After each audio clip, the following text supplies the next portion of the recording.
So, guys, we are almost at the last stage of this main topic, which is about 8 to 10 marks of depreciation, which has covered almost various concepts. So, अब तक हम लोगों ने 10 concept cover कर लिए. अब हम लोग लास्ट कॉन्सेप्ट 11 कॉन्सेप्ट पे आ रहे हैं. इस कॉन्सेप्ट को स्टार्ट करने से पहले मैं एक चीज़ क्लियर कर दूं. अभी तक इस कॉन्सेप्ट में अभी तक क्वेश्चन नहीं आया है, बट ये कॉन्सेप्ट कहीं ना कहीं फाइनल अकाउंट्स में भी काम आएगा. फाइनल अकाउंट्स में भी काम आएगा, ध्यान रखिएगा.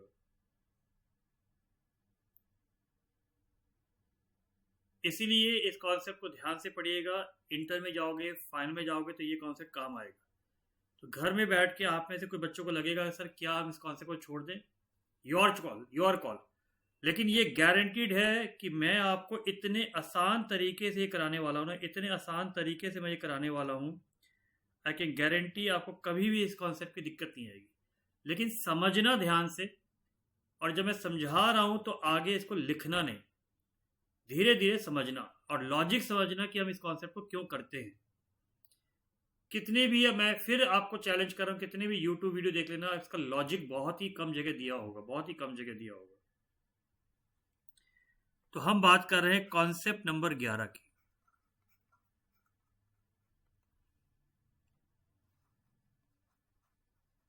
Gross versus net method of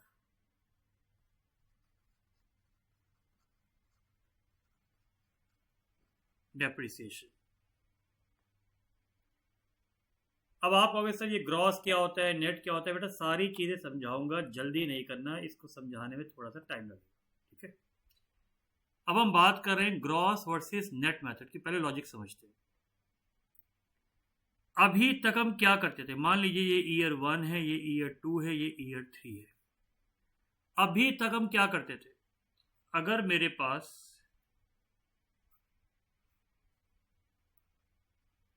ये एक टेबल है, 100 रुपए की टेबल, सिंपल सा एग्जांपल ले रहा हूं, ले 400 कर देते लीजिए, और 10% का डेप्रिसिएशन है स्ट्रेट लाइन का.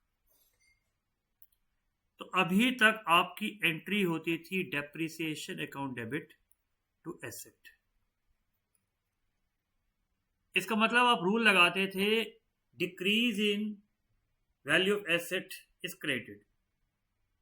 तो हमारी वैल्यू आ गई 40 रुपए, 40 रुपए, 40 रुपए, स्ट्रेट लाइन है. और बैलेंस शीट में आप दिखाते थे 360 रुपए, फिर दिखाते थे 320 रुपए, और फिर आप बैलेंस शीट में दिखाते थे 280 रुपए. अब आप दिमाग लगाओ, अगर आपने रिलायंस का अकाउंटिंग पहली बार पकड़ी है, आप रिलायंस के सीए अभी भी अपॉइंट हुए हैं, तो मुझे बताइए अगर मैं आपको थर्ड ईयर की बैलेंस शीट दूं, थर्ड ईयर की बैलेंस शीट में क्या कहीं भी कॉस्ट गिवन है? नहीं गिवन है. ये क्या दी हुई है? रिड्यूस्ड वैल्यू दी हुई है. तो अगर आप थर्ड ईयर में रिलायंस के सीए बनते हैं तो आप क्या इसकी कॉस्ट बता पाएंगे? नहीं. कितने साल हो गए हैं? Number of years? नहीं. अभी तक का टोटल डेप्रीसिएशन कितना है? नहीं. तो कहीं ना कहीं प्रॉफिट और लॉस निकालते हुए आपको दिक्कत आएगी, क्योंकि 280 का लिंक 400 रुपए से कहीं नहीं है. तो बताइए ये प्रॉब्लम आएगी नहीं आएगी? आज आप मेरी कंपनी में आते हैं, मैंने आपको कहा बेटा ये मेरी बैलेंस शीट है, और मेरी कंपनी की बैलेंस शीट में कार है मान लीजिए 1 लाख रुपए की. तो आप ये नहीं बता पाओगे ये गाड़ी मैंने कितने में खरीदी थी, कब खरीदी थी, कितने सालों से मैं डेप्रिसिएशन लगा रहा हूं, अभी तक कितना डेप्रिसिएशन लग चुका है. तो अगर बीच में कहीं मैंने घपला किया है, कहीं धांधलेबाजी करी है, जिसको अकाउंट्स में विंडो ड्रेसिंग कहते हैं, तो आप नहीं बता पाओगे. इस रीजन से इसे कहते हैं नेट मेथड. अभी तक आप कर रहे थे नेट मेथड. नेट का मतलब डेप्रीसिएशन माइनस करना, नेट का मतलब डेप्रीसिएशन माइनस करना। दिस वॉज मेथड नंबर 1,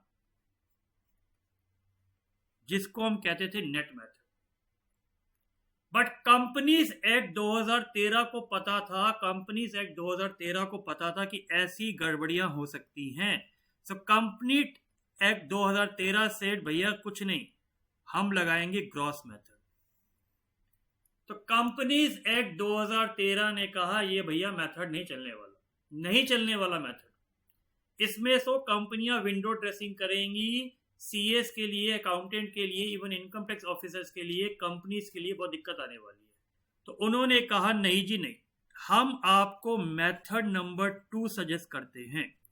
इसका मतलब ये जो मैं आपको पढ़ा रहा हूं ये कोई नई चीज नहीं है, ये सिर्फ सेम चीज को लिखने का तरीका है, लिखने का तरीका है। घर ऐसे भी बना सकते हैं, घर ऐसे भी बन सकते हैं, है तो घर ही, लेकिन बनाने का तरीका अलग है। इसका मतलब अब ग्रॉस मेथड के अंदर हम ये कमियां, कॉस्ट की, नंबर ऑफ ईयर्स की, टोटल डेप्रिसिएशन की, ये कमियां दूर करेंगे।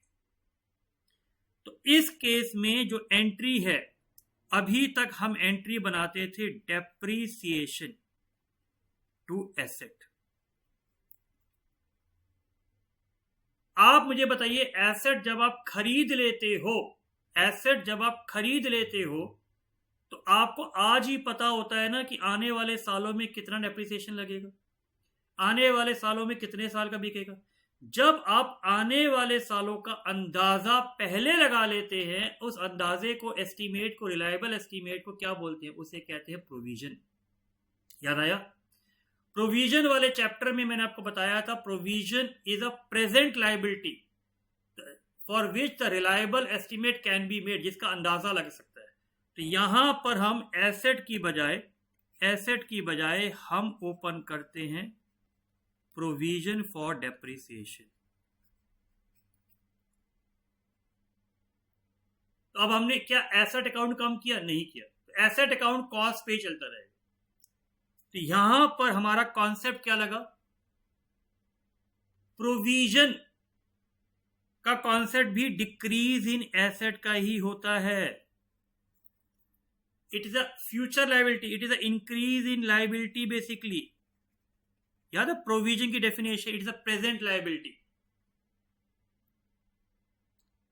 तो अंदाजा, क्योंकि इसका अंदाजा लग गया है, रिलायबल एस्टीमेट लग गया है, क्योंकि आपने इसका अंदाजा लगा लिया है। डेप्रिसिएशन की कैलकुलेशन तो हम आज ही कर लेते हैं। अब देखिए हम क्या करेंगे। सेम क्वेश्चन ले रहा हूं, देखिएगा same question, year 1, year 2, year 3। Depreciation यहां भी 40-40-40 ही है, डेप्रिसिएशन में कोई चेंज नहीं। लेकिन अब हम देखेंगे, अब क्योंकि हमने एसेट में चेंज नहीं किया, अब हम बैलेंस शीट में दिखाएंगे 400 - 40। बैलेंस शीट में दिखाएंगे 400 - 40 - 40। बैलेंस शीट में हम दिखाएंगे 400 - 40 - 40 - 40। इसे कहा जाता है टोटल डेप्रिसिएशन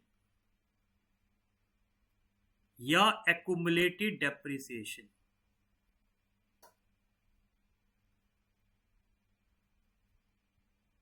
एक्युमुलेटेड डेप्रिसिएशन या इसको डेप्रिसिएशन फंड भी कहा जाता है। फंड का मतलब आपको पता है कि इतने पैसे भविष्य में एसेट को रिप्लेस करने के लिए आवश्यक होंगे। आपको आज ही पता है कि हर साल 40 रुपए से एसेट की वैल्यू कम होगी, तो 10 साल के बाद अपने को 400 रुपए चाहिए होंगे। तो अब मुझे बताइए क्या जो मैंने आपसे क्वेश्चन पूछे थे उन क्वेश्चन का आप आंसर कर सकते हो? हाँ सर, अब हम इन क्वेश्चन का आंसर कर सकते हैं।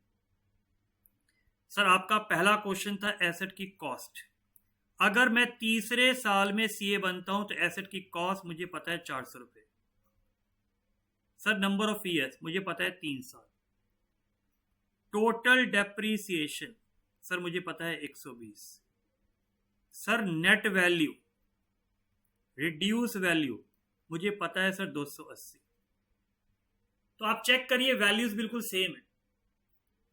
आप में से कुछ बच्चे कहेंगे सर इसको हम माइनस ना करके, कुछ बच्चे बोलेंगे सर हम यहाँ 400 लिख लें और यहाँ 120 लिख लें, कोई दिक्कत? लिख सकते हो, 11th में टीचर कराते हैं, बट कंपनीज एक्ट इसे मना करता है।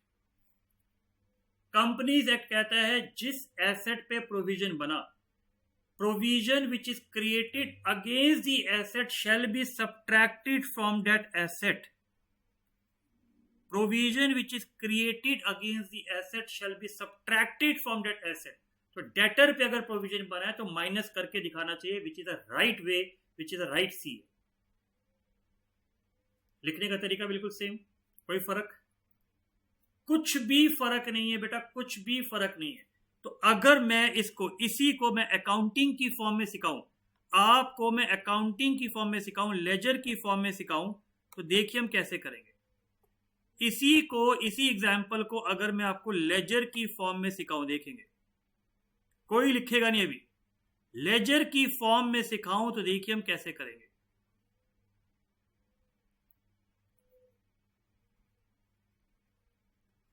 Method 1, net method. अगर मैं नेट मेथड से करूंगा तो नेट मेथड से हम बनाएंगे एसेट अकाउंट, क्योंकि एंट्री क्या थी? Depreciation to asset, depreciation to asset. तो हमने लिखा टू बैंक 400 रुपए, डेप्रीसिएशन लिखा 40, सीडी लिखा 360, क्लोज्ड। ये कौन सा ईयर था? This was year number 1। Year number 2 360, depreciation 40, CD 320। Year number 3 BD 320, depreciation 40, CD 280। कोई फर्क? कोई फर्क? मेथड नंबर 2 में बस एक ही फर्क है बेटा, मेथड नंबर 2 में लिखने का फर्क है। मेथड नंबर 2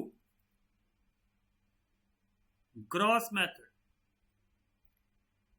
अभी यहां पर एसेट और डेप्रीसिएशन, यहां पर एसेट एंड डेप्रीसिएशन कंबाइन रहते हैं, एक ही घर में रहते हैं, हस्बैंड वाइफ है। एसेट हस्बैंड है, डेप्रीसिएशन वाइफ है, दोनों एक ही घर में रहते हैं। यहां पर दोनों का हो गया डिवोर्स। मेथड नंबर 2 में दोनों का हो गया डिवोर्स, एसेट का भी डिवोर्स और डेप्रीसिएशन का भी डिवोर्स, एसेट का भी डिवोर्स और डेप्रीसिएशन का भी डिवोर्स। और एसेट की जगह, डेप्रीसिएशन की जगह हम क्या शब्द यूज करते हैं? हम यूज करते हैं प्रोविजन ऑफ डेप्रीसिएशन।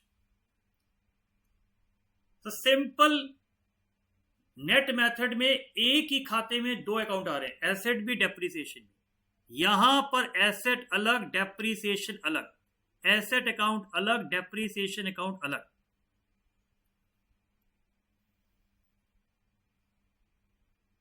अलग, डेप्रीसिएशन का खाता अलग।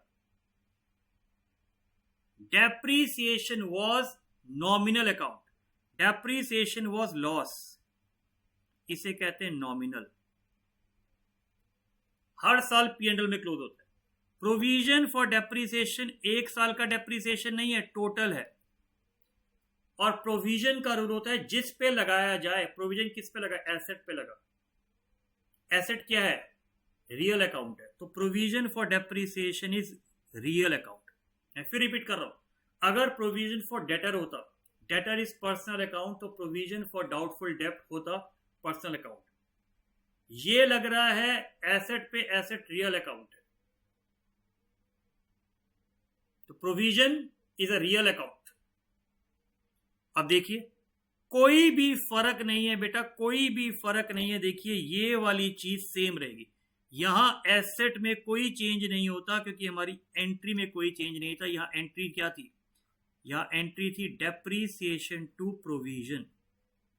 तो एसेट अकाउंट में कोई चेंज नहीं है, यहाँ एसेट हमेशा कॉस्ट पे दिखाया जाता है, यहाँ एसेट हमेशा नेट पे दिखाया जाता है। ईयर 1, ईयर 2 और ईयर 3 तीनों साल में एसेट की वैल्यू सेम चलेगी। एसेट अकाउंट से आपको पता चल जाएगा कि एसेट की कॉस्ट कितनी है। एसेट अकाउंट में कोई एंट्री नहीं है, इसका मतलब सर एसेट अकाउंट सेम चलता रहेगा। बेटा एसेट अकाउंट तभी मरेगा जब ये डिस्पोज हो जाएगा, जब ये सेल हो जाएगा, जब ये डिस्कार्ड हो जाएगा, जब इसका एक्सीडेंट हो जाएगा। जब तक सेल नहीं है एसेट अकाउंट सेम चलता रहेगा। अब आप देखिए मैंने कोई चेंज किया, सिर्फ यहां पर जो आपकी एसेट की एंट्री है, डेप्रीसिएशन की एंट्री है, डेप्रीसिएशन की एंट्री का घर चेंज हो जाएगा। अब डेप्रीसिएशन की एंट्री यहां पर आ जाएगी, यहां पर आ जाएगी, यहां पर आ जाएगी। तो एसेट और डेप्रीसिएशन का डिवोर्स कर देना, बस एसेट और डेप्रीसिएशन का बेटा डिवोर्स कर देना, सिर्फ डिवोर्स कर देना, सिर्फ डिवोर्स कर देना। बताइए क्या अमाउंट में चेंज, क्या कोई अमाउंट में चेंज? सिर्फ एक खाते को हमने दो खाते में डिवाइड कर दिया अलग अलग। तो डेप्रीसिएशन क्योंकि प्रोविजन है, प्रोविजन लायबिलिटी के नेचर का होता है, इसीलिए प्रोविजन का हमेशा क्रेडिट बैलेंस आएगा, हमेशा क्रेडिट बैलेंस आएगा। क्या आएगा? क्रेडिट बैलेंस आएगा। तो प्रोविजन हमेशा दिखाता है total depreciation. Provision of depreciation में हमेशा टोटल डेप्रीसिएशन आता है, अभी तक का डेप्रीसिएशन आता है। देखिए इतना सिंपल तरीका, और मेरा चैलेंज है, यू गो एंड चेक, कहीं भी अगर इतने सिंपल तरीके से बताया गया हो, देख लीजिए, रिलैक्स होके चेक करो।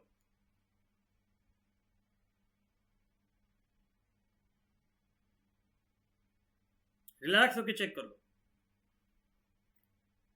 तो आप जितनी हम क्वेश्चन करेंगे, जितने क्वेश्चन करेंगे, हम इसमें बस एक चीज बनाएंगे, ठीक है। अब इसमें एक और छोटा सा पॉइंट आता है, फिर हम क्वेश्चंस करेंगे। एक छोटा सा पॉइंट और आता है, मुझे बताओ अगर एसेट की हम सेल की एंट्री करते हैं, अगर हमें एसेट की सेल की एंट्री करनी होती, मैं आपको सिखा रहा हूं एसेट डिस्पोजल अकाउंट।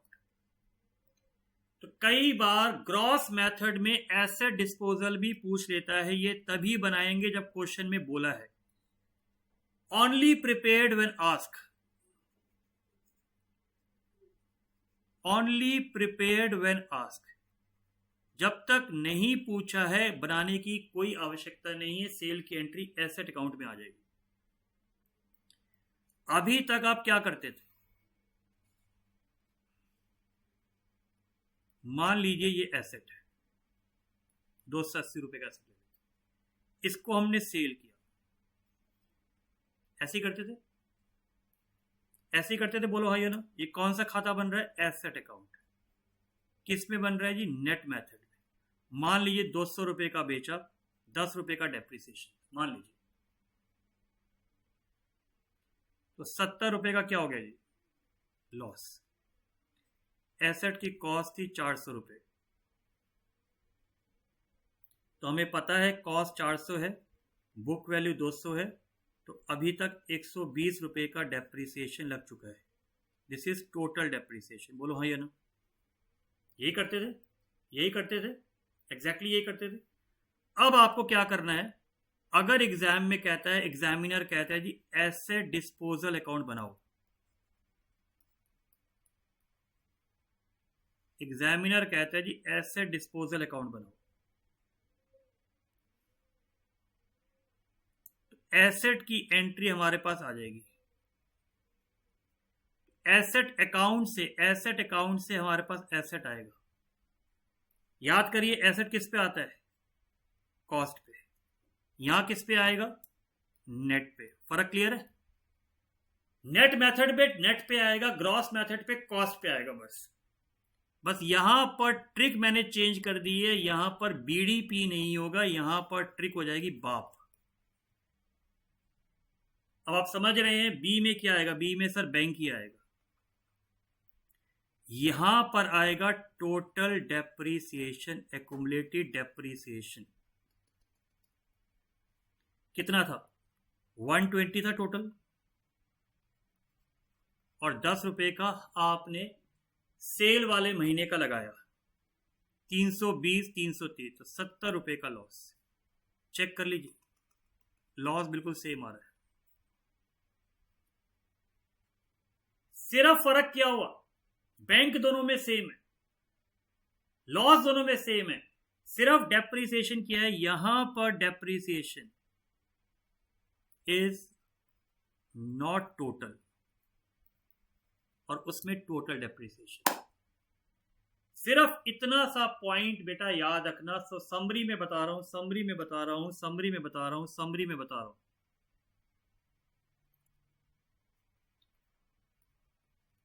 इन ग्रॉस मेथड हम 3 अकाउंट बनाएंगे, एसेट अकाउंट,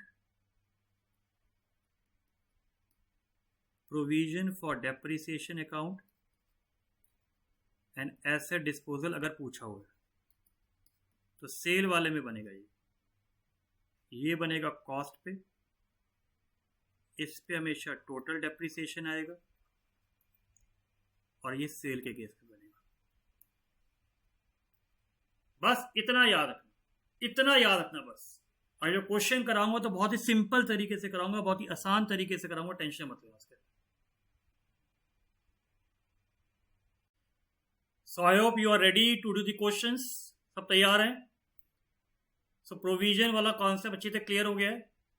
तो अब हम लोग आपकी बुक के हिसाब से 27 क्वेश्चन, 28, 27 आप घर में करेंगे।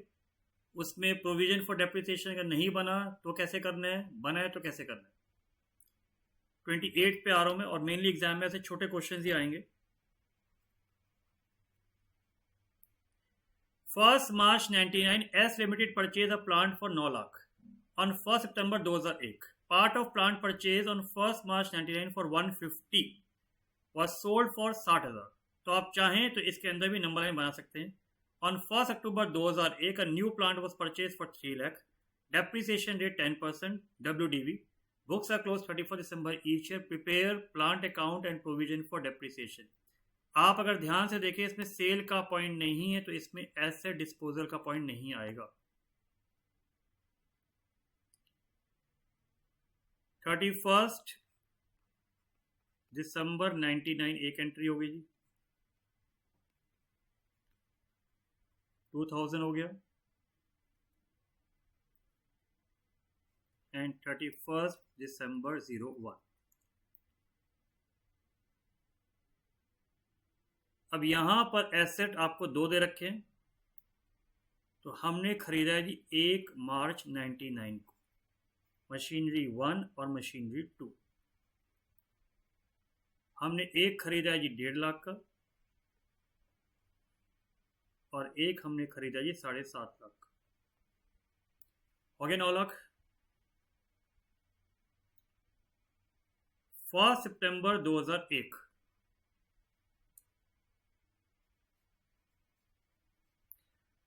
जो हमने फर्स्ट मशीनरी खरीदी है इसका हमने सेल कर दिया है, कितने में जी, 60,000। और यहां हमने तीसरी मशीनरी खरीदी है 3 लाख की। नॉर्मल क्वेश्चन तो इस टाइप के हमने करे ही हुए। अब मैं आपको करवा रहा हूं प्लांट अकाउंट और प्रोविजन फॉर डेप्रिसिएशन। क्या याद रखना है इसमें, सिर्फ अपने को एक चीज याद रखनी है कि भैया एसेट और डेप्रिसिएशन की शादी नहीं हुई है, शादी होने के बाद डिवोर्स हो गया है। सो दोनों के खाते अलग अलग बनेंगे, दोनों के खाते अलग अलग बनेंगे, बस इतना याद रखना है। तो थोड़ा है, थोड़े की ज़रूरत है, और इतनी सी चीज़ अपने को याद रखनी है, और आप देखना कितना आसान क्वेश्चन हो जाएगा। थोड़ा है, थोड़े की ज़रूरत है। लो जी, रेडी सर? लिखो जी ऊपर, प्रहा जी लिखो ऊपर। Plant account. कोई बच्चा कह रहा था सर आपने डेबिट क्रेडिट नहीं लिखा। बेटा ये कुछ छोटी छोटी चीज़ें ना इम्प्लाइड होती हैं। आप बोलो से आपने लाइन नहीं लगाई तो भैया डेबिट क्रेडिट लिखना नहीं भूलना, लिखना है ये अपने आप, ठीक है। सबसे पहले आ जाओ जी प्लांट अकाउंट, सबसे सोखा, सोखा पंजाबी में बोलते हैं, सबसे easy. To bank, machine number 1, number 2, 1.5 lakh, 7.5 lakh, 9 lakh, कहानी खत्म। 31 December, balance CD same. 1 January 2000,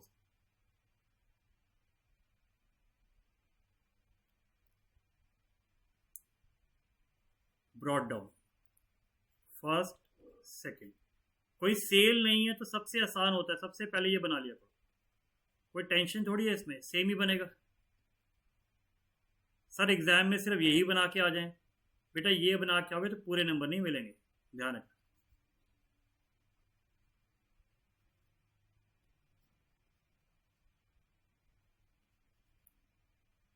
लो जी,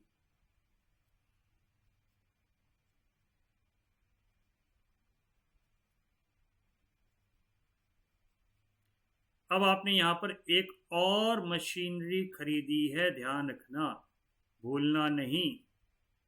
मशीनरी नंबर 3, 3 लाख। अब 31 दिसंबर 1 को जो मशीनरी आप लिखोगे वो 12 लाख की लिखोगे, बस। क्या मुश्किल है मुझे बताओ? बल्कि पहले वाला ज़्यादा मुश्किल था, इतना कुछ पुछ हो जाता था, इतना कॉम्प्लिकेट हो जाता था, इतना कम्बरसम हो जाता था। अब हमने सारी चीज़ें अलग अलग कर दी हैं, सारी चीज़ें अलग अलग कर दी हैं, टेंशन ही नहीं है अपने को भैया, सारी चीज़ें अलग हो गई। डेप्रिसिएशन आ जाओ जी, क्या दिक्कत है? पहला 31 दिसंबर 99 बाय डेप्रिसिएशन, पहली मशीनरी दूसरी मशीनरी, क्या था जी? 10% था।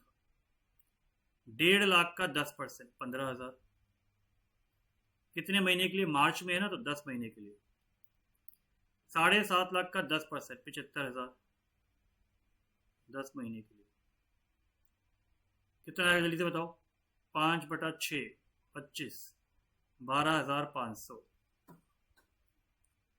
5/6, 75,000 का निकाल लेते हैं जी, कैलसी ले लेते हैं भाई, गलती ना करना। 62,500, 75,000। लो जी, क्या मुश्किल था बताओ जरा मुझे?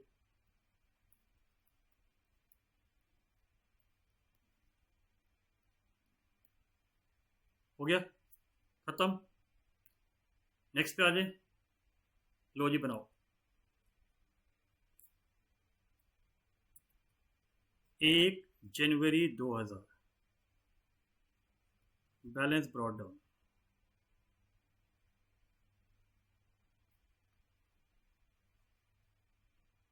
फर्स्ट और सेकंड,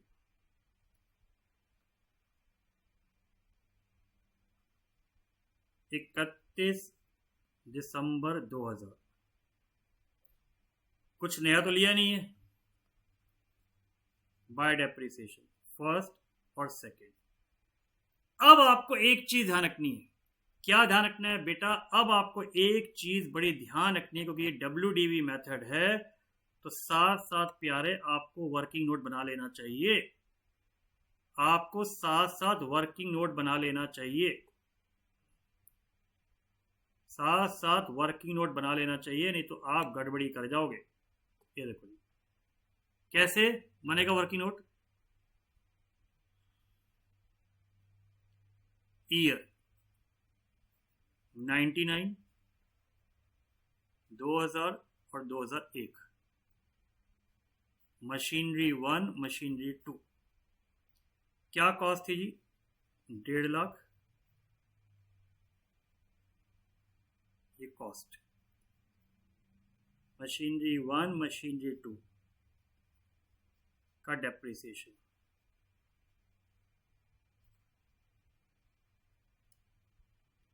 और लिख लो जी बुक वैल्यू।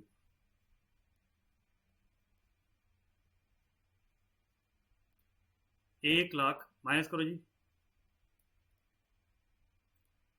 यहां माइनस करो 750 690 687,500। सेकेंड ईयर में अब डेप्रीसिएशन 10% WDV का लगेगा जी।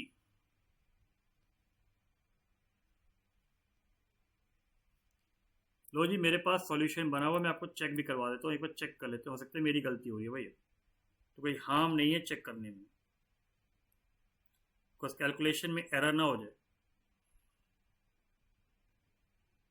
ये लो ये बना हुआ, सेम बना हुआ जी 618750 जी।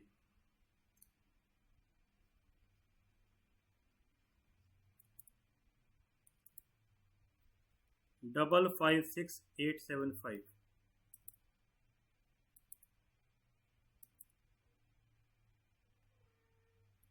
यहां पर डेप्रिसिएशन 61875।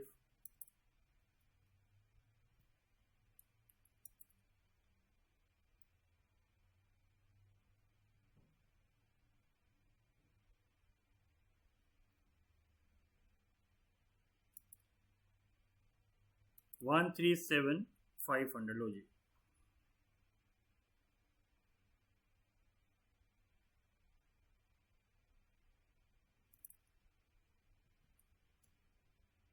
$7.5 लाख में से माइनस करना है जी अपने को, ये आ गई जी वैल्यू।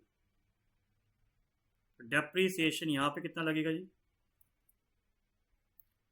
13750 और यहाँ लगेगा जी 68750।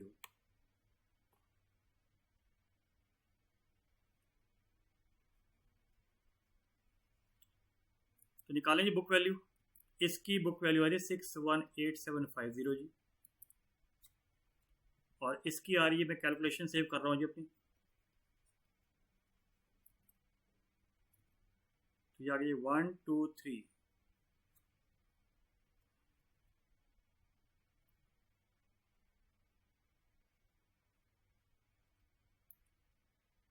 ठीक है, ये कॉस्ट थी तो इनिशियल कॉस्ट यहाँ लिखी है मैंने बस, तो इसको लिखने की दोबारा जरूरत ही नहीं है।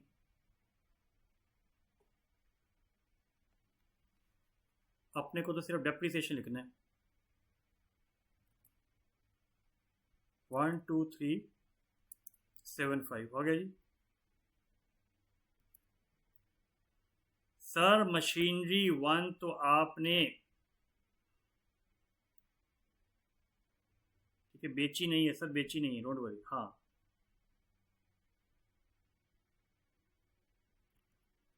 बेच दी है ये वाली मशीनरी, मशीनरी नंबर हमने 1 वाली बेच दी थी, तो अगर 1 वाली बेच दी है तो भाई इस पे जो डेप्रीसिएशन लगेगा वो 6 महीने का लगेगा। कितना आएगा जी 8250।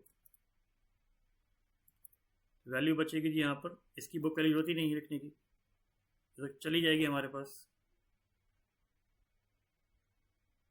और यहाँ हमारे पास जो वैल्यू बचेगी, डेप्रीसिएशन लगेगा जी 61875 का जी।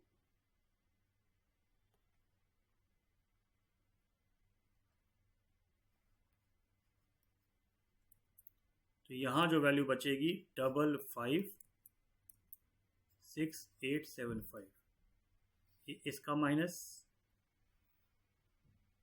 क्योंकि हम क्यों निकाल रहे हैं, अपने को निकालनी है जी बुक वैल्यू, बुक वैल्यू निकालनी है साहब, याद रखना बाबू याद रखना। अभी आपकी एसेट अकाउंट में भी चेंज होगा, ध्यान रखना, क्योंकि एसेट अकाउंट में वैल्यू बेची है।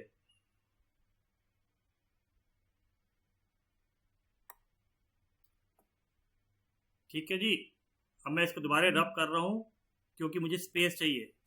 इस तरीके से नोट बनाना है अपने को, याद रखना ये चीज़। ये देखिए मैंने ये रब कर दिया क्योंकि मुझे भैया वहां पर क्या चाहिए, मुझे यहाँ पर ये सारी चीज़ें चाहिए होंगी, इसमें यही गलती हो जाती है, स्पेस की कमी कई बार ध्यान रख लेना। तो फ्रेश पेज पे हर पेज पे एक एक खाता बनाना, जिससे कि बाद में आप गलती ना करें।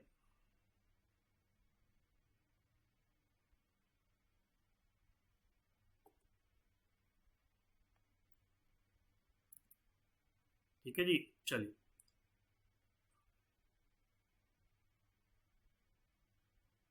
ये मैं यहाँ पर इसको कॉपी कर लेता हूँ जी।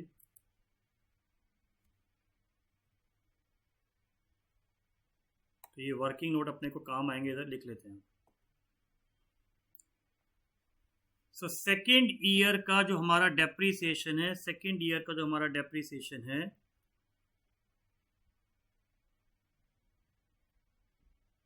सेकेंड ईयर का जो हमारा डेप्रीसिएशन है कितना है बताइए जरा।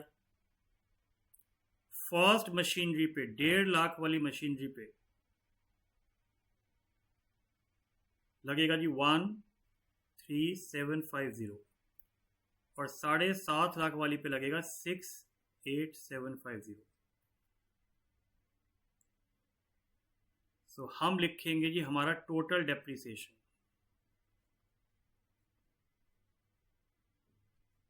ठीक है। कहाँ आएगा, यहाँ पे आएगा नहीं, बैलेंस सीडी करना है ना अपने को। यहाँ लिखिए 31 दिसंबर 2000 balance CD 12,500 plus 13,750 12,25 26,250 second machinery. 1,20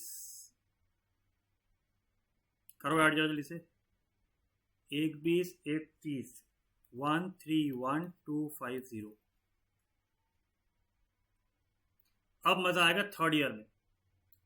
third year का जरा बड़ा ध्यान से देखना बाबू, थर्ड ईयर का जरा ध्यान से देखना, थर्ड ईयर का जरा ध्यान से देखना, थर्ड ईयर का जरा ध्यान से देखना, थर्ड ईयर का जरा ध्यान से देखना। 1 जनवरी 01 BD फर्स्ट और सेकेंड।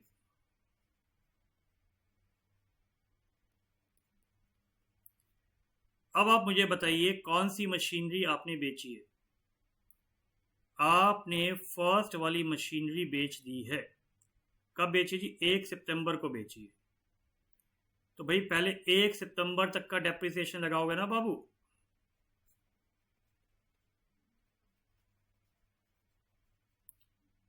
फर्स्ट मशीनरी पे, अब फर्स्ट मशीनरी पे आपको लगाना है डेप्रिसिएशन। फर्स्ट मशीनरी की बुक वैल्यू थी इतनी 1,23,750, 10% लगाएंगे। कितने महीने का जी, 8 महीने का। क्यों 8 महीने का लगेगा बताओ जरा। सर सितंबर में बेची है तो जनवरी से लगेगा।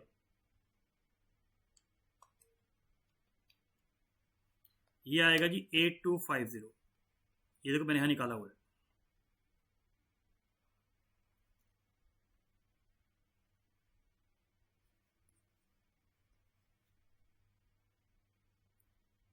ये आगे 8250।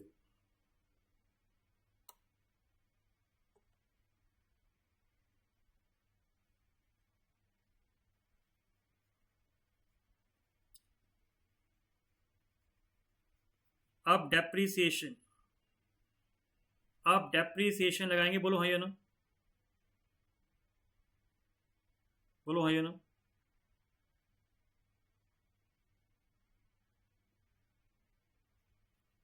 Bye depreciation second and third. Third नई तो खरीदी है, नई वाली कैसे भूल जाओगे आप। नई वाली भी तो खरीदी है, कैसे भूलोगे। अब बताइए इसकी क्या वैल्यू थी जी, ये थी 61875। इसमें कोई दिक्कत नहीं है। जल्दी से बताओ थर्ड वाली हमने कितने की खरीदी थी। थर्ड वाली हमने कितने की खरीदी थी सर, 3 लाख की खरीदी है 1 सितंबर को। 3 लाख की खरीदी है 1 सितंबर को। 3 लाख की खरीदी है 1 सितंबर को।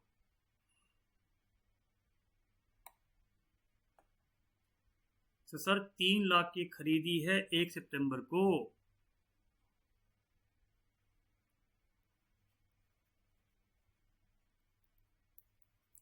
दस 4 महीने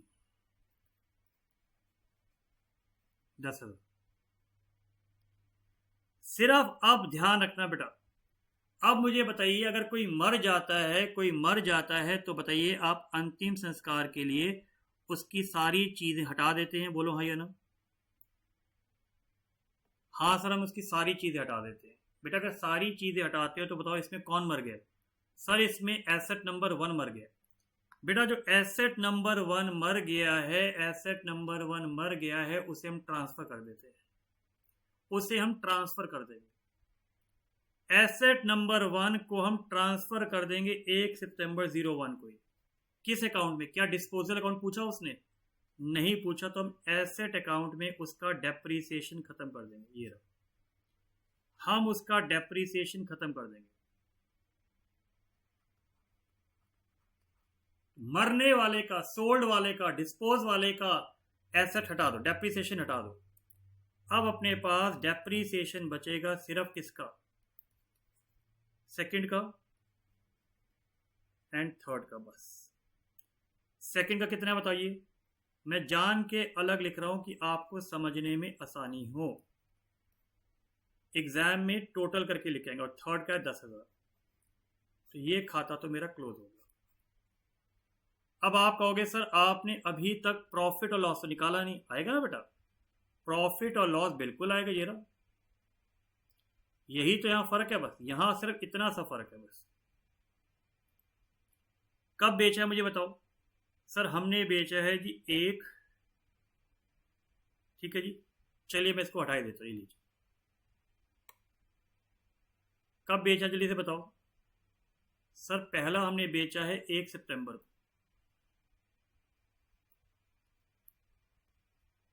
क्या करेंगे? बाप। कितने में बेचा बताइए जरा मुझे। सर हमने बेचा है 60,000।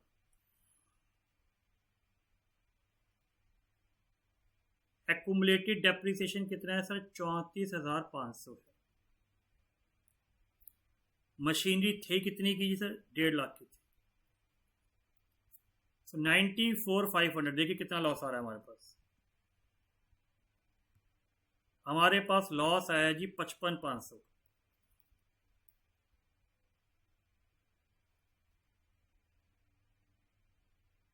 बाकी क्या बच गया जी? CD मशीनरी नंबर 2 बच गई, मशीनरी नंबर 3 बच गई। 7.5 लाख की और 3 लाख। आई नो थोड़ा सा कॉम्प्लिकेटेड हो गया है, डोंट वरी। इसके लिए मैं आपको अपना सॉल्यूशन जो मैंने बनाया हुआ है, मैं वो भी आपको इसमें दे देता हूँ। लीजिए प्लांट अकाउंट। तो आप चाहें तो प्लांट अकाउंट यहाँ से भी देख सकते हैं। लीजिए चेक कर लीजिए। और डेप्रीसिएशन अकाउंट भी मैंने आपको यहाँ पे साफ सुथरा भी दे दिया, जिससे कि आपको अगर रिवाइज करना हो तो आप यहाँ से रिवाइज भी कर सके। स्क्रीनशॉट लेना है, फोटो लेनी है तो फोटो भी ले सकते हैं। तो फेयर में भी दे दिया है। चलिए इसकी प्रैक्टिस करिए और फिर हम आगे क्वेश्चंस करेंगे अभी। चलिए वो क्वेश्चन हो गया सबका। आई होप सबने वाला क्वेश्चन कर लिया होगा। बार बार कह रहा हूं, इसमें से एग्जाम में अभी तक क्वेश्चन आया नहीं है, ठीक है, बट सिलेबस में है, मुझे कराना है। चलिए नेक्स्ट क्वेश्चन देखते हैं। नेक्स्ट क्वेश्चन हमारे पास है जी 29th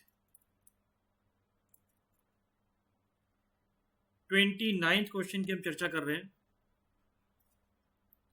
एक्स लिमिटेड ने 5 मशीनरी खरीदी है, 5, 60,000 की ईच है। डेप्रीसिएशन रेट SLM पे है 10% पर एनम का। तो लीजिए मैं भी आराम आराम से क्वेश्चन कर रहा हूं आपके लिए। 1 जनवरी 99, 5 मशीनरी 60,000 की एक, डेप्रीसिएशन रेट 10%, SLM का मेथड। 1 जनवरी 2001 को हमने एक मशीनरी की सेल कर दी जी 40,000 की।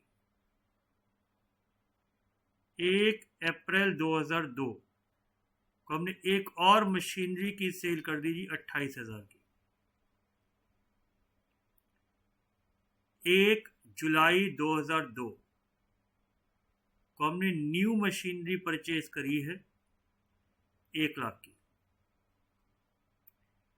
हमें बनाना है मशीनरी अकाउंट, ठीक है जी, provision for depreciation account and machinery disposal account. जब ईयर नहीं दिया होता तो हम क्या मानते हैं बताइए सर? हम ईयर को मानते हैं कैलेंडर ईयर 99, 31 दिसंबर 2000, 31 दिसंबर 1, 31 दिसंबर 2। रेडी? बहुत इजी है, इसलिए मैं टाइम वेस्ट नहीं करूंगा, मैं डायरेक्टली अपने पास सॉल्यूशन है तो हम उसकी बात करेंगे। पहले मैं आपके लिए ये चीज़ कॉपी कर लेता हूँ जी, वर्किंग नोट।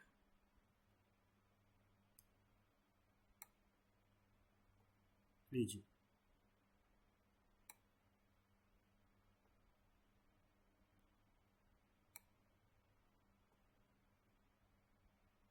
ठीक है जी। 60,000 का 10% 6,000 स्ट्रेट लाइन है। फिर हमारी दूसरी मशीनरी का भी मैंने वर्किंग नोट बनाया है। मैंने सिर्फ 2 मशीनरी का वर्किंग नोट इसलिए बनाया है क्योंकि 2 ही मशीनरी की सेल हो रही है, ये रीज़न है। ठीक है, कंफर्टेबल है यहाँ तक? 10% था, इसमें तो कोई दिक्कत नहीं है किसी को भी। तो ये मशीनरी मेरी M1 है और ये मशीनरी मेरी M2 है। सिंपल। आइए, तो मैं धीरे धीरे चलूंगा जी। तो पहले मैं आपको मशीनरी अकाउंट समझा देता हूँ, क्योंकि इसमें तीनों अकाउंट इकट्ठा समझाने में कई बार आपको घर बैठे हुए कॉम्प्लिकेशन होगी, इसलिए मैं पहले एक एक अकाउंट साथ में ले रहा हूँ, जिससे कि आपको एक एक अकाउंट समझ में आ जाए।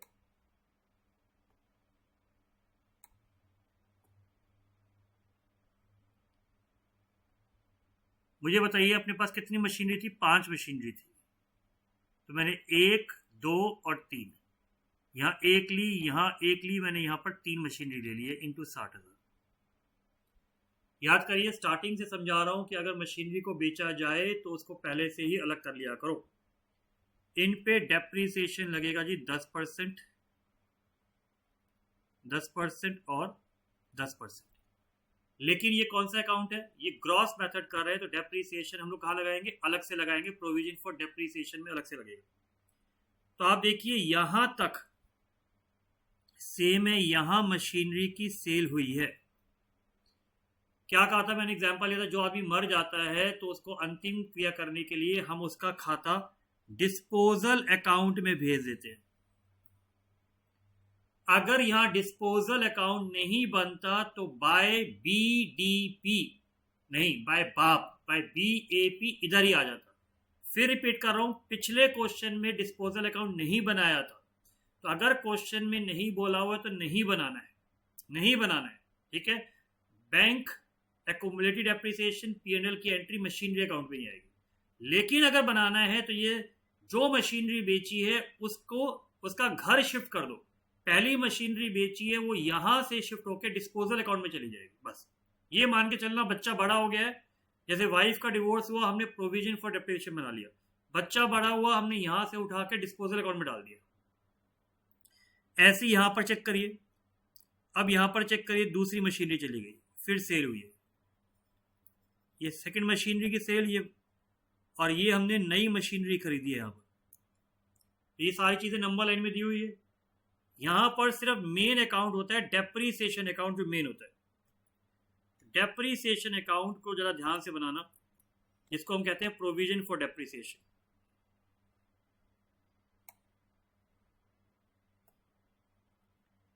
तो प्रोविजन फॉर डेप्रीसिएशन का अकाउंट जरा ध्यान से समझना।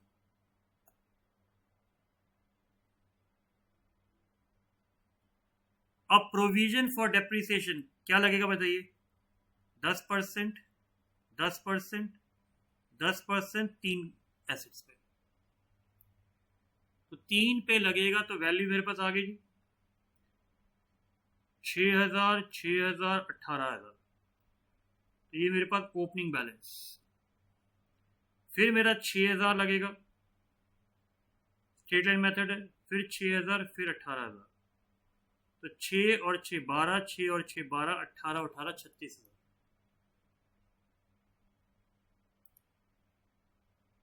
इतना कंफर्टेबल। फिर हम लोग आगे आते हैं, फिर आगे बढ़ते हैं। फिर अपने पास मशीनरी का फिर बैलेंस दिया हुआ है।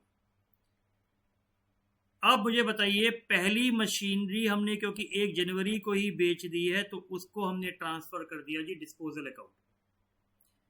तो जो बिक जाता है, मर जाता है, उसको या तो एसेट अकाउंट में भेजना है, अगर डिस्पोजल बन रहा है तो डिस्पोजल अकाउंट। सेकंड मशीनरी पे फिर 6,000 लगेगा, इस वाली पे फिर 18,000 लगेगा। तो 12 और 6 18, 36 और 18 54,000।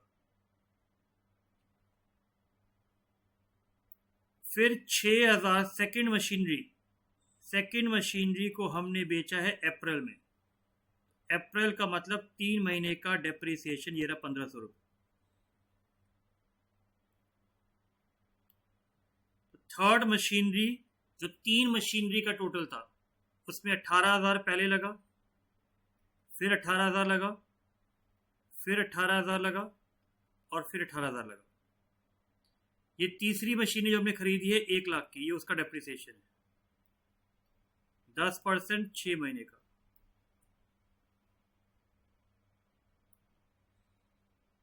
बहुत सिंपल है, सिर्फ डेप्रिसिएशन अकाउंट अलग कर दिया है, सिर्फ डेप्रिसिएशन अकाउंट हमने अलग कर दिया और कुछ नहीं किया। और इसीलिए मैं क्वेश्चन साथ साथ यहाँ समझा रहा हूँ। अदरवाइज मैं आपको होमवर्क में भी दे सकता था, बट मैंने कहा नहीं यार, बच्चों को यहाँ साथ साथ समझा भी देते हैं। सो एक मैंने कॉन्सेप्ट का समझाया, एक मैंने बिना एसेट डिस्पोजल के समझाया, एक मैंने आपको एसेट डिस्पोजल वाला पार्ट समझा दिया कि एटलीस्ट अगर इसमें दिक्कत हो तो आपको समझ में आना चाहिए कि एसेट डिस्पोजल तभी बनाना है जब एग्जाम में बोला जाए, अदरवाइज नहीं बनाना है।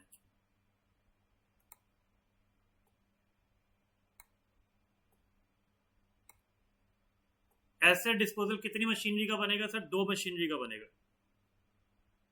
पहली मशीनरी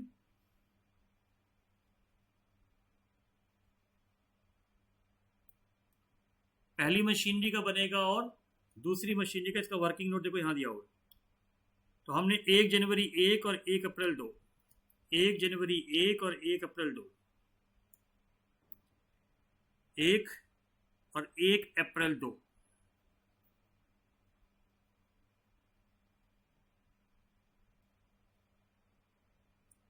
एक जनवरी 1 और 1 अप्रैल 2।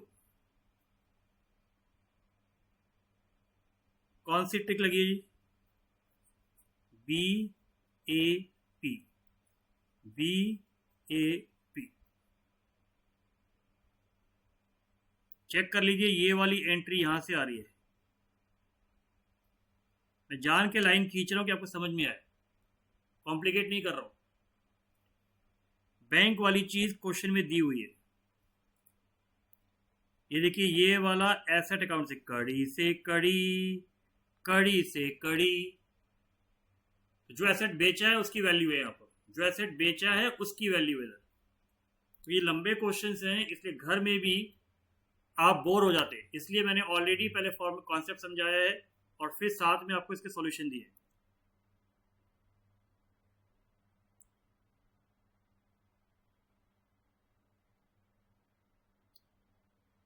ये 2 क्वेश्चन अब आप होमवर्क में करेंगे, 30th और 31। एक ये क्वेश्चन मैं आपको समझा रहा हूं, मार्क कर लीजिएगा, अच्छा क्वेश्चन है।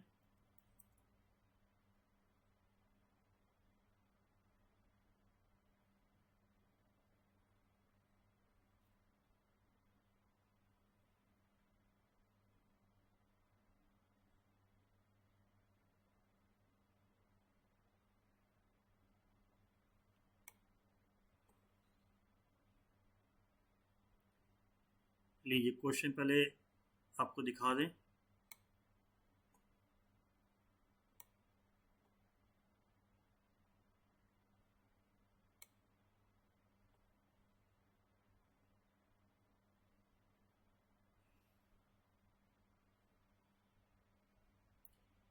इसलिए मुझे नहीं पता बाकी लोग कैसे रिकॉर्डिंग करते हैं।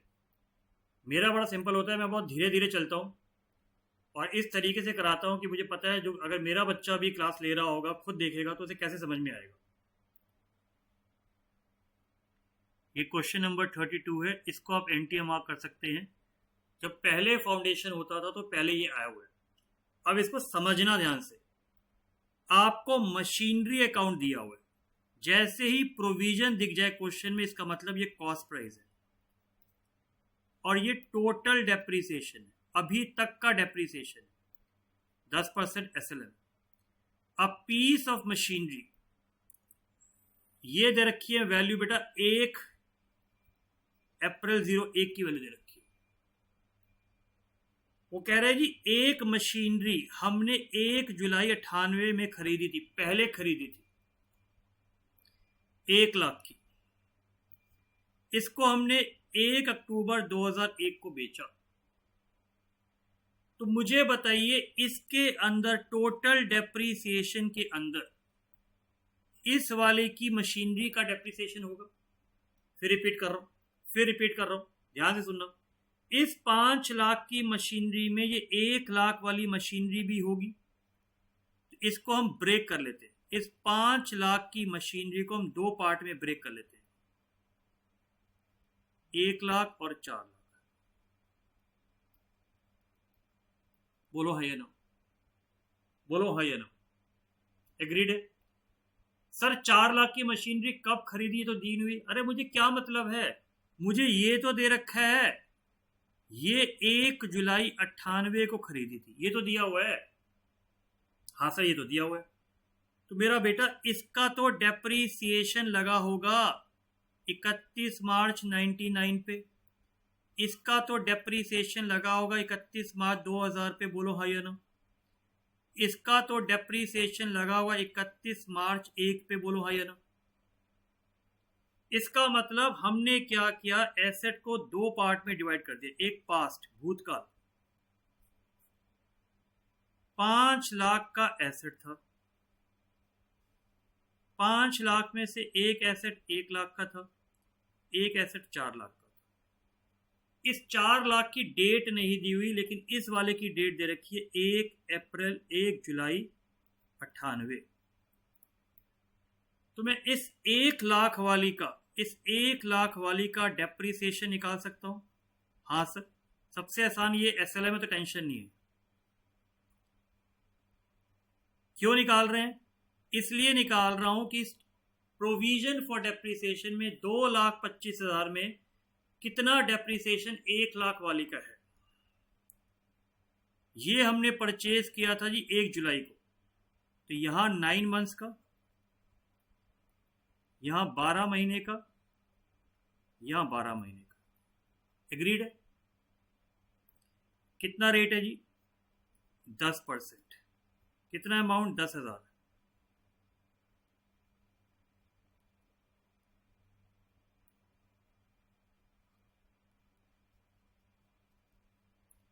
तो मुझे बताइए टोटल अमाउंट कितना बैठा जी? 7500।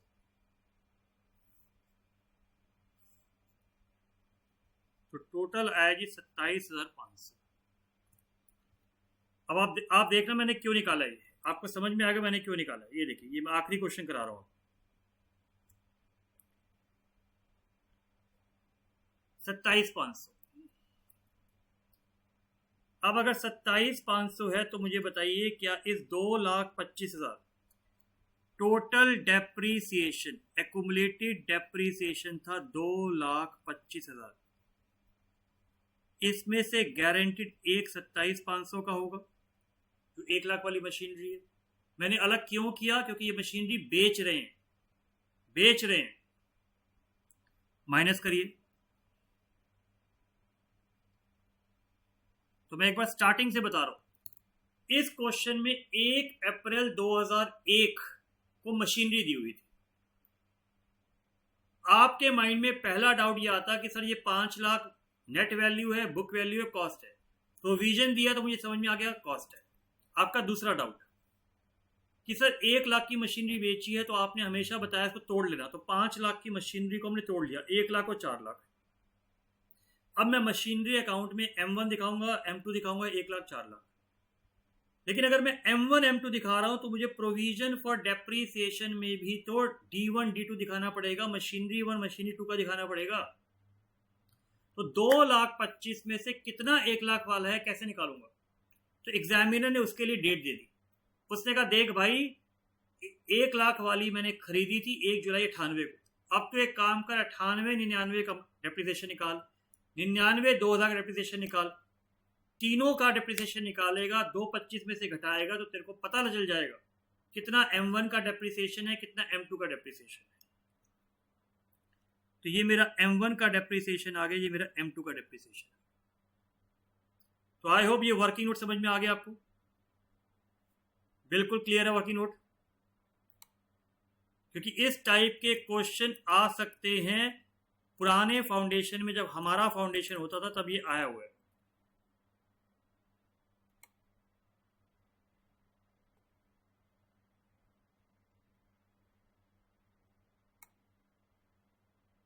लीजिए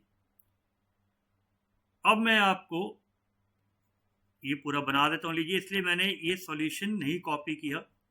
आप कहोगे सर पंकज सर को आता नहीं होगा इसलिए वो सॉल्यूशन कॉपी कर रहे हैं। बेटा कुछ चीज़ें ना आपके फायदे के लिए करता हूं, बट कई बार बच्चा ये बात समझता नहीं है। 1 अप्रैल 1 balance brought down, machinery 1 machinery 2,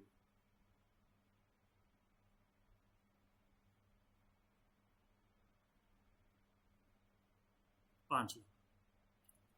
हमने सेल भी उसी साल में करी है। किस साल में करा है जी? हमने सेल करा है जी 1 अक्टूबर 1। जब सेल करते हैं तो हम कहां ट्रांसफर करते हैं?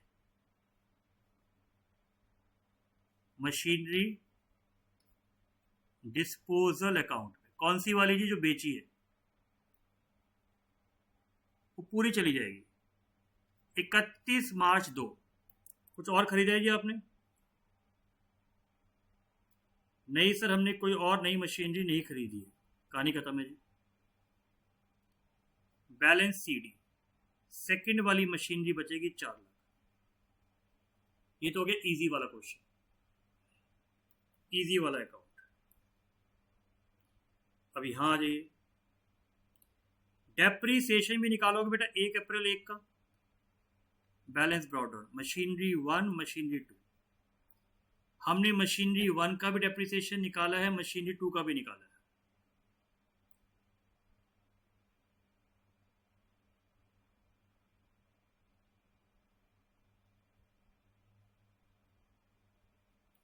$27,500।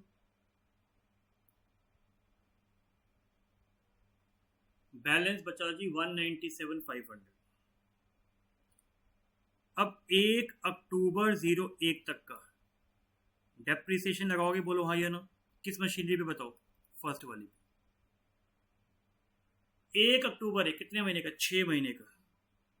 6 महीने का 10,000 पूरे साल का था, 6/12 कितना है जी? 5,000। 31 मार्च 2 पे डेप्रीसिएशन लगाओगे सेकेंड मशीनरी पे। 4 लाख की मशीनरी थी, 40,000। चेक कर लो भी, गलती तो नहीं कर रहा हूँ? हाँ सर ठीक है जी। अब मुझे बताओ कौन सी वाली मशीनरी हमने निकाल दी है? सर जो बेच दी है उसको बेच दीजिए, ट्रांसफर कर दीजिए मशीनरी डिस्पोजल अकाउंट में। जो मर जाता है उसको हम डिस्पोजल अकाउंट में भेज देते हैं, फर्स्ट और सेकेंड। और जो बच जाएगा सर वो हमारा बाकी मशीनरी का चलेगा, 197 और 40। क्लोज। बताइए क्या रह गया? सर अब रह गया सिर्फ एक चीज, asset disposal account, machinery disposal account. तो मशीनरी रह गया sir disposal account.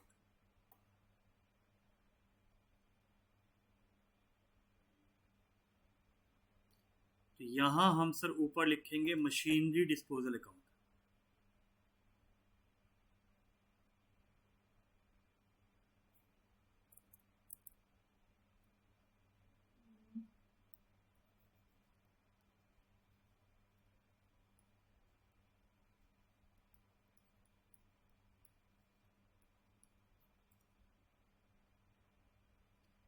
Machinery disposal account, machinery account से ट्रांसफर होगा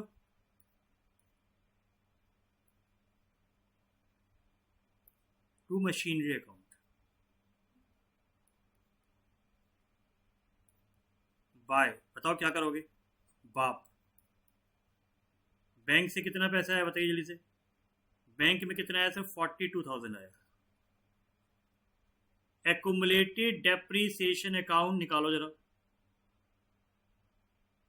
ये रहा जी एक्युमुलेटेड डेप्रीसिएशन अकाउंट, ये रहा जी 32,500। तो अपने पास लॉस हो गया, पी एंड एल अकाउंट हो गया।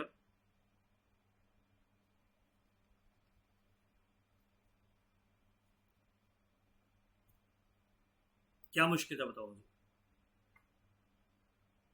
फिर रिपीट कर रहा हूं, कॉन्सेप्ट नंबर 11 ग्रॉस और नेट वाला एग्जाम में बहुत कम आया है, बल्कि आया ही नहीं है नए वाले में, बट सिलेबस में था, मैंने करा दिया। इसका एक बड़ा सा क्वेश्चन सीए इंस्टीट्यूट के मॉडल में बहुत बड़ा सा क्वेश्चन दे रखा है, जो मुझे डाउट है कभी आएगा। अगर आया तो 20 नंबर से कम नहीं आना चाहिए, और उतनी सेक्शन 2 की वेटेज भी नहीं है। बट फिर भी वो भी मैं कराऊंगा जब आईसीआई के मॉडल डिस्कस करेंगे हम। ठीक है, यहाँ तक रिवाइज करिए। Thank you.